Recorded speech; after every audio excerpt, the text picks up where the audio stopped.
Implantable Cardioverter-defibrillator is, we discussed about defibrillation, we discussed about automatic external defibrillators. Now, it's not always that the patient is fortunate to be in a place where there is an access to a defibrillator.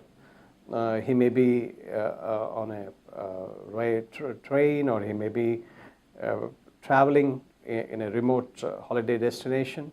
So you may not always have an access to such a device. So these defibrillators are inbuilt pacemaker-like devices which have an ability to sense a very, very fast heart rate which is life-threatening and give a shock automatically. So these are larger than a pacemaker. Yeah, there's a slightly larger than a pacemaker, and they are attached to the heart in a similar manner like a pacemaker, but they have the ability not only to drive the heart rate up, but also when the heart rate is very fast, to detect it and counteract it, shock it and terminate it.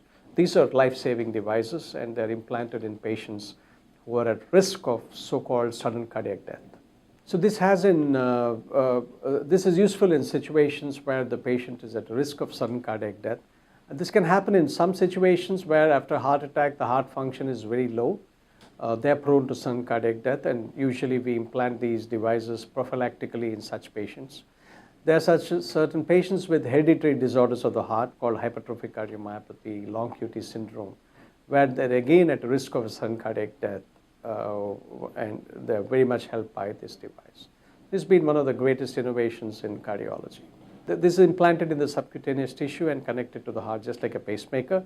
The battery life varies from 5 to 7 years, and depending on the usage. Usually it has to be changed once in 7 years or 8 years.